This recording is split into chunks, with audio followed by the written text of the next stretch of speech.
welcome to today's video. I'm so glad to see you. Well, I wish I could see you, but you're seeing me and you're stuck with seeing me. Anyways, today you catch me here drinking my Chobani. Honestly, don't know the health benefits, but it's just so convenient in just getting like a sip of protein. Like each sip feels like a protein boost and gives me the energy that I need. I think often in the afternoon, I'll want to like snack on some chips or some crackers or which are completely fine, but it's like sometimes they make me feel a little bit like more tired, like lethargic as opposed to like boosted with energy. So sometimes there's that like pre-dinner like you're feeling a little bit less energetic, but you don't want another coffee because it's too late in the day. You don't want to, stimulate my system with more caffeine, but I just need some more energy, just some calories, some sugar for my brain and my body to work off of. And so I just feel like, now I just feel like I'm doing an ad for Chobani, but it's just a really helpful, simple, convenient snack. So that's what I am drinking, and this is the mixed berry vanilla. I haven't tried the other flavors, but I feel like, or no, I have. I think I've tried the strawberry one. I might have tried the vanilla one. I think I've had a couple flavors, but they just like, none of them hit like the mixed berry. So we kind of get them every few weeks. They're kind of on the more expensive side if you want to like buy them regularly, but we just try to have, around 5. I mean, they come in like packs of 4. So we try to have at least 4 or 5 like in the fridge for like on the go. Like I feel like they're just, sometimes you just need a practical solution. Like in the mornings, like you just don't want to run on empty. Something is better than nothing. So Chobani protein, they're like the 20-gram protein drinks. There you go. So today we're gonna start off with a good old favorite section. Hopefully you like them, and if you don't, too bad. So let's get started. My first favorite is yet another brand. I feel like I'm just promoting different brands now, but they're truly my favorites. So the Laneige.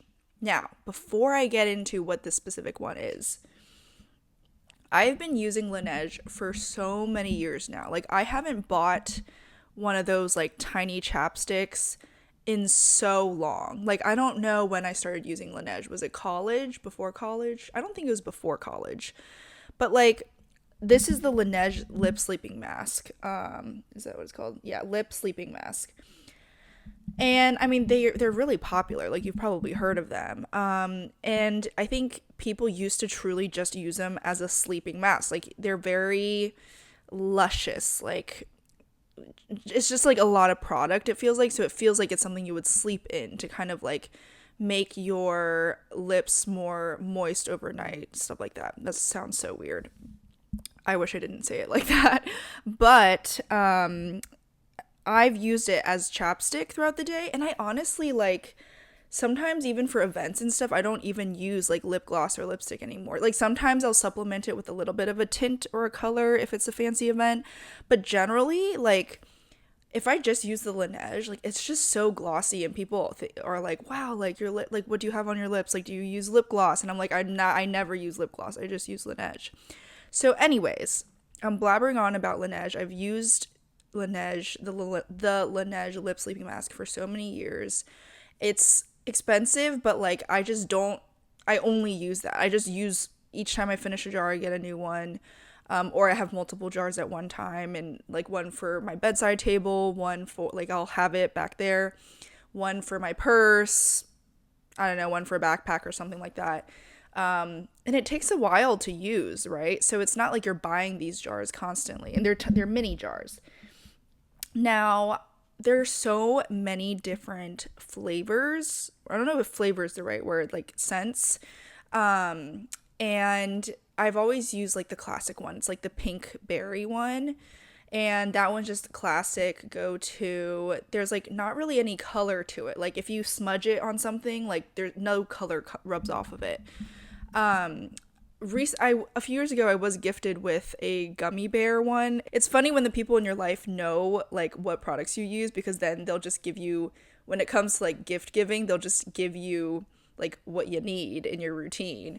And so, or maybe like a slightly different version of it. So used to only use the berry one, but then this person gifted me with the gummy bears flavor, which it sounds weird, but it's in a purple jar.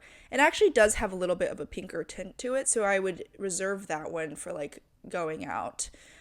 So I do the berry one for maybe like at night or at home, and then I do the gummy bears one for going out, because it had a little bit of a pink tint. And I knew, because if I smudge it on a napkin or something, I was like, wait, there is color coming off of this. So I don't know like what flavors do have tints and what don't. I thought they were all like colorless.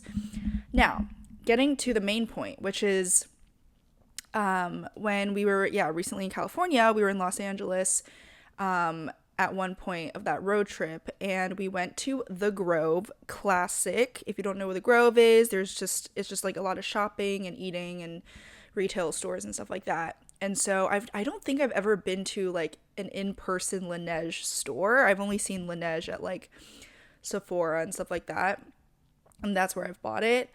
But that store has a lot of like exclusive scents. I don't know if they're like seasonal or like how it works, but I decided to buy one just because I thought it was cool to have something that's exclusive to the store. Like, you can't buy it online. I don't know if it was exclusive to that specific location. I think it was. But essentially, like, I just smelled all of them, and I got David to smell all of them too. And I got the orange squeeze one. Let's see if I can do the influencer thing.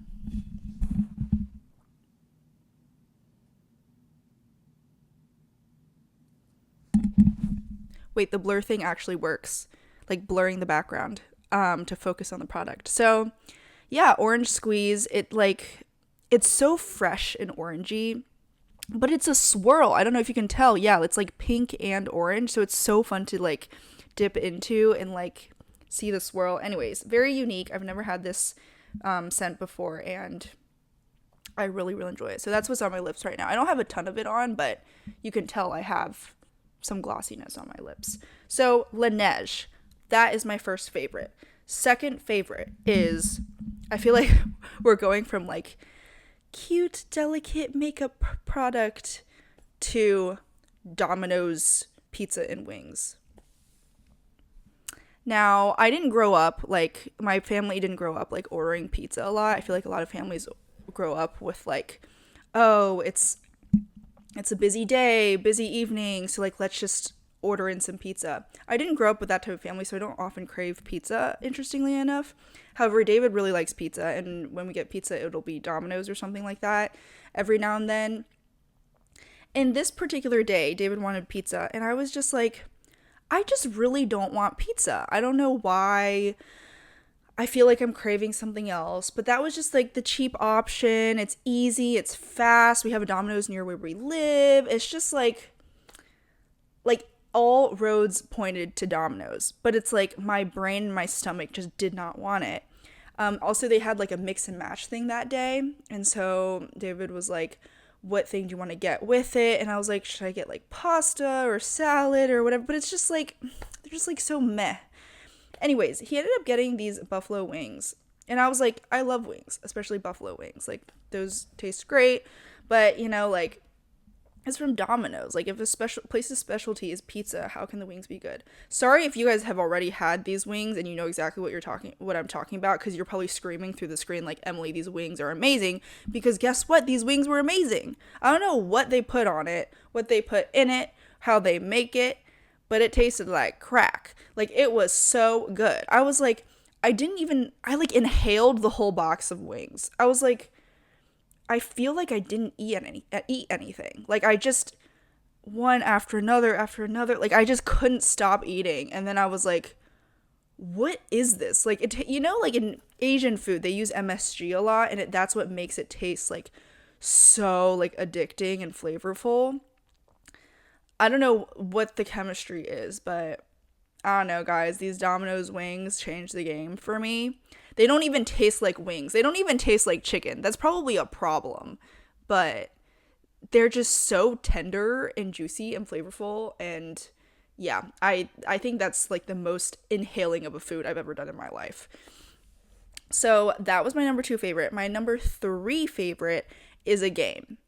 So if my friend is watching this who gifted me the Wavelength game, thank you so much, because I think that is like the most used game of our household. Like whenever we have people over or we like bring a game somewhere else, is always Wavelength.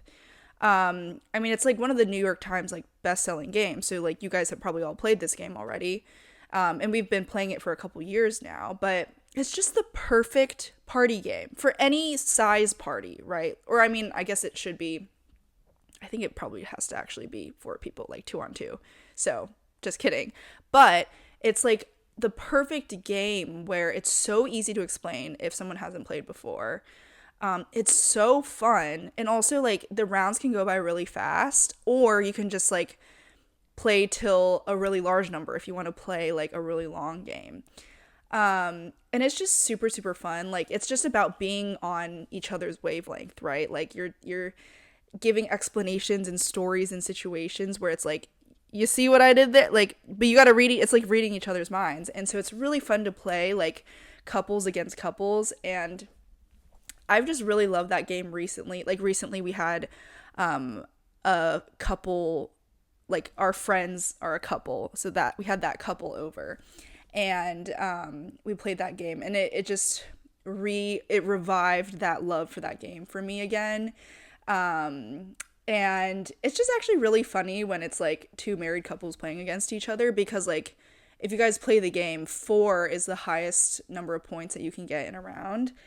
And it's funny when you're playing with like married couples or just like really people who like have their inside jokes and stuff, because you're just getting 4s all around. Like, it makes the game actually feel kind of easy, because it's like the rounds finish really fast because everyone's just getting 4s. Everyone's on the same wavelength.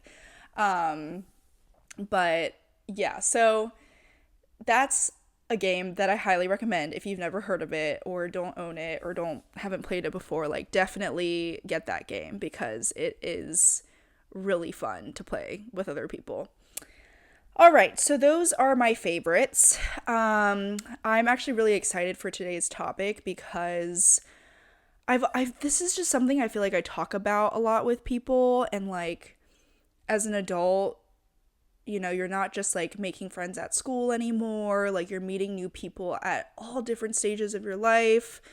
And it's just a huge question, right, in adulthood, of like, how do you talk to new people? How do you make conversation? How do you like have deep conversations, but like not have them be unnecessarily deep? Like, I think there's just a lot of questions around how to have conversations that are meaningful and make people feel seen, and where you can just learn about somebody else. Like, how do you ask good questions, right?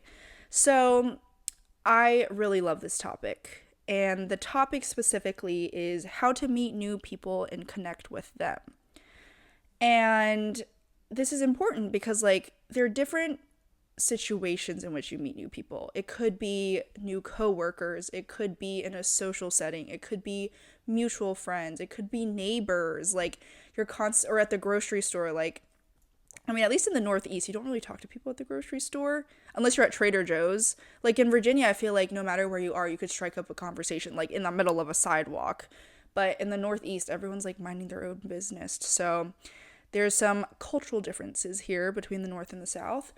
But in general, we do all desire connection, and you could technically stick with your same friends you met in kindergarten and just talk to your good old friend group the rest of your life and stay in your bubble and not meet any new people. However, I highly discourage that, because you want to expand your view, your perspective, your worldview, and you want to increase your empathy for others and meeting people from all different types of backgrounds. Like, I think it's very important to stay open-minded and to meet people with different quirks and people you might have judged before but realized, wow, I was too quick to judge. Like, you want to be challenging yourself in that way. I think challenging yourself in social contexts and meeting people from different walks of life is so crucial to the human experience.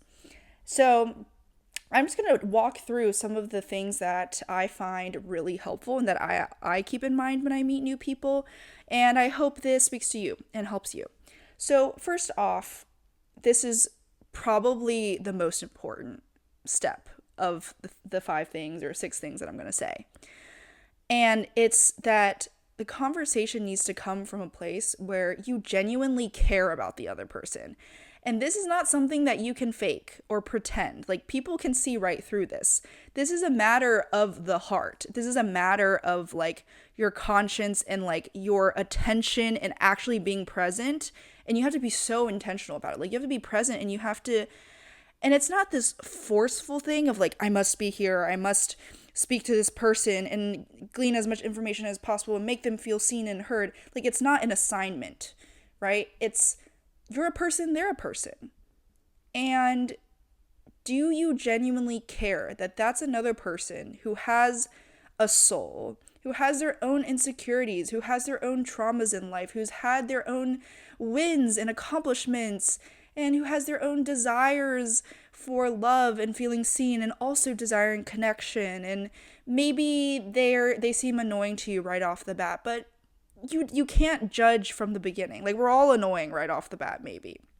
So like, how do you penetrate through that wall of maybe initial awkwardness, maybe initial judgments, maybe thinking, we're not all that similar, like I don't think we're going to get along. Like, how do you penetrate through that and say, no, I'm a person, you're another person. We've both gone through different life experiences and they kind of have led to make up who we are right now having this conversation, and I care about you and I want to hear about your life and I want to know what your opinions are. And yeah, I'm like getting ahead of myself already. I was going to just like spit out all the other things I was going to say, but I think it's really important seeing past whatever initial judgments you may have and whatever fears you may have of how different you might be, and try to just cling on to that genuine care. Like, you're a person and I care about you and I want to get to know you. It takes practice, honestly, especially I feel like in this age of post-COVID and, this media age. It's just really hard to reach people and for yourself to open up and reach that level of vulnerability and be like, I'm a person, you're a person, let's connect. And even if we don't have any mutuals, even if we're from opposite sides of the planet, like, how can two people who have no shared interests, no shared community, sit down and talk, right? It starts from caring that the other person is also a person. And that can be tough in this day and age. So secondly, I think I need to address this question of small talk versus deeper talk. I think a lot of people have the pet peeve of like, I hate small talk, or maybe some people are like, I only want a small talk because I don't really want to get into the weeds of whoever you are. So they rely on small talk to get through their day. And I do get it, like in a corporate setting, like sometimes you just need some small talk in the cafe, like you really don't need to get into the weeds of how your weekend, or I guess how your weekend is small talk. But you don't need to get into the weeds of how your kids are doing or how your parents are doing or your personal life. So you're just like, what'd you do over the weekend? Yeah, I went skiing. Yeah, that's about it. Oh, weather's pretty good today, huh? Like sometimes that's okay. That gets you through the day. Like you don't always have to get deeper. And I think sometimes small talk is valuable, right? Like, it gives context. It gives just some buffer room and just some cushions of like, who are you? What types of opinions do you have? What's your way of communicating? What types of small talk topics get brought up? Like, I think it can be really helpful. So like, don't be ashamed of small talk. I think the worst, like, it becomes awkward if you make it awkward, right? Like, the worst is if you're having small talk and you're very aware of the fact that you're having small talk and you're just trying to get out of it and you're just like, okay, bye. Like, don't do that, Like, care about the person. If you're having small talk, embrace the small talk. It's not going to last forever, I think there is value to small talk. Now, Now I'm speaking to people who only engage in small talk. If your crutch is small talk, it's time to dig deeper, you know? And it takes, it's an art, takes some craft in terms of like, you know, communication skills wise. You don't want to just dive into the deep end. But I think like navigating from small talk, right? Like let's say you're talking about your weekend, and maybe the first question you can ask is like, what's something that brought you a lot of joy this weekend? Or like, what's an experience you had that surprised you? And it doesn't have to even sound that curated. It's just like, what's a highlight of the weekend? You know, that's a more pointed question instead of how was your weekend. Maybe you're already talking about the weekend, but to go, so what was the highlight of your weekend? Like, I want to hear about the most fun you had this weekend. And maybe this isn't, you know, meant for the first conversation, but maybe in the second or the third or later on, if you get the chance to meet this person again, then you can get into like, what challenged you? What's challenged you recently? Or what's a high, what's a low, you know, like the whole rosebud thorn thing. Like, it's very cliche of like, oh, at the Thanksgiving dinner table the family goes around and talks about their rosebud thorn. Like, I feel like I did that with my family or extended family growing up, and it's like, that's actually really helpful for like concise summarizing, but also like getting a little bit personal, you know, like you don't have to talk about every detail, but you're thinking about the high and you're thinking about the low. So I think that helps to open up conversation. And then from that point on, you could really branch out into many meaningful personal conversations. So it's just interesting how you can just start from a genuine care for someone, and that causes you to try to not allow yourself to judge, right? And they're probably judging you too. So like they need to also think about not judging you. And then from there, it's like, okay, you start maybe with some small talk, and then it can smoothly transition into more of those pointed specific questions that elicit more, a little bit more of the personal life, but that doesn't go too into too much detail, right? So those are the first two or three things. So number one was having a genuine curiosity about the person. Number two was small talk versus deep talk, right? Like both having value and embracing both of those as you transition. And thirdly, like asking those more pointed, more specific questions like highs and lows, challenges and joys.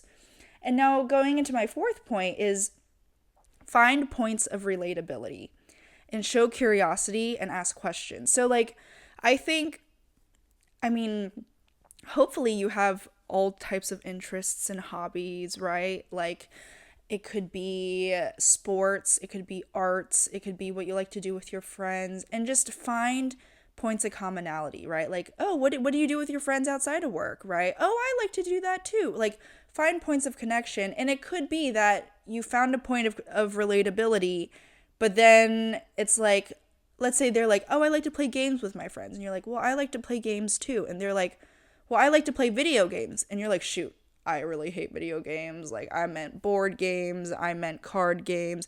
Don't be scared, right? Like, any territory you get into, find points of relatability, but don't get scared if it gets into something that is not up your alley. Like, be curious, ask questions. Oh, video games. I actually don't really play video games. And, like, that's really cool that you play them. Like, what's your mindset around them? Like, what makes them fun for you? Like, you think I'd enjoy them? You know, like, ask questions like that. Make it lighthearted. You don't have to suddenly get into video games. It's just asking them, what makes you tick? Like, why do you like video games? I'm just picking on games right now. Like, don't worry. I'm not siding with a certain type of gaming. And asking good questions comes from being able to listen well, right? If you're always caught up and you're like, oh, what am I going to say next? And oh, I didn't like what they said, and they're kind of weird, or I feel like I'm being kind of weird. Like, this kind of goes well into my next point, which is bring confidence to a conversation. I mean, just when you leave the door in general of your house, like, bring confidence with you. And it does not mean cockiness. It does not mean self-righteousness. It does not mean everyone should listen to what I have to say and I know the best way to live life and everyone should follow my lead. That's not it at all. Confidence means not being absorbed in yourself and just being overly aware of how am I talking? What do I look like? What are my insecurities? How is this person making me feel? Like being more others minded, others oriented, and not self-absorbent. And it's actually kind of like ironic to me because I feel like what helps me be others oriented is to start with a baseline of being confident in myself. You'd think that being self or others oriented means to like not think about yourself and like, like self-deprecate. But I feel like it actually comes from a root of I'm confident in myself and like who I'm bringing to the table. And I'm not perfect. I have my fair share of weaknesses, but like I am here and I care about this other person and I want to hear what they have to say and maybe they want to hear what I have to say. Like to just have this baseline sort of confidence where you're not just super insecure and like in your head about your interactions and your behavior. I think that's very important. And so having confidence helps you to listen to someone else, right? That goes back to my last point of being curious about the other person and finding points of relatability. Like you'll only be able to do that if you're listening and if you're already like, I'm living my life. I want to hear about your life. Not, oh, I wonder if they approve of how I'm living or like they're kind of they don't seem to be the type of person I'd be friends with. Like, stop thinking about yourself. I think that's what I'm trying to hone in on here is like, listen to what they have to say, be curious and care about what do they want in life? Like, what are they struggling with? And so I think, I mean, from a practical perspective too, I think confidence helps me with like my pace of speaking as well because often this is now just getting into some communication practical skills where it's like some base level of confidence helps you to not rush and be like, so what are you doing this, like not getting caught up in your mumbly jumbly words, like being, confidence. It means you're rooted, good posture, and you're like, hey, how's it going? Nice to meet you. I want to hear what you have to say. Like, words are paced out. And you can only do that when you feel like you are breathing fresh air, your brain is clear, and you're not, up here worried about your self image or something like that. So I think the best way to be able to care for another person is to feel settled in who you are and to just be others oriented and others minded. And lastly, I want to say it's okay if whatever friendship this you're fostering doesn't work out. It's okay if you don't end up being that person's cup of tea. It's okay if that person doesn't end up being your cup of tea.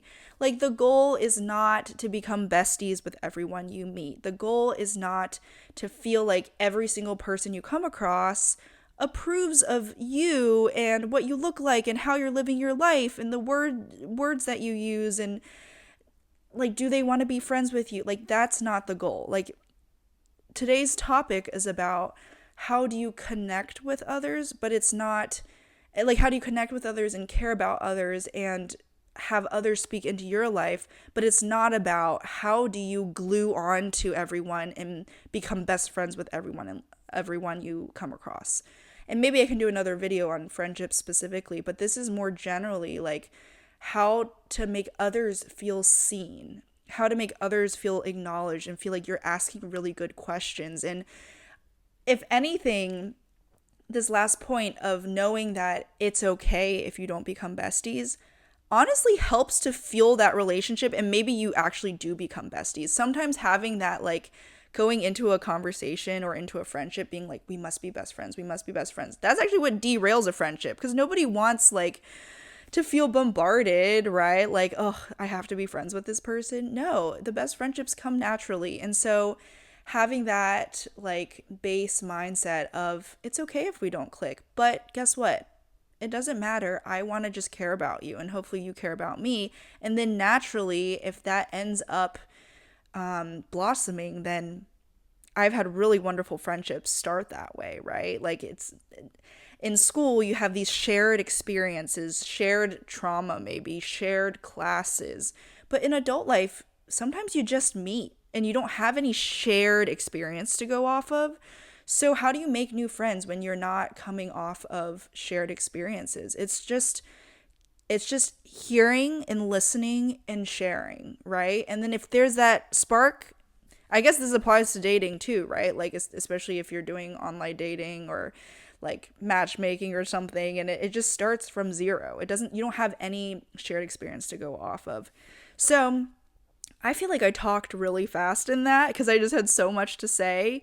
Hopefully, it does make this video a little bit more concise and shorter, but hope you gleaned some good information off of that. It's something that I'm still working on, and I feel like all of this comes back to the point of how do we have empathy? How do we have grace with other people, even if they say things we don't like or if they offend us? And then how do we stand confidently but not self-righteously and approach new people, new situations with love and care and curiosity? So that's that for today, and I hope you'll join me for next week's video. And yeah, drop a comment, subscribe if you're not subscribed, hit the thumbs up button, and I'll see you guys next time. Bye.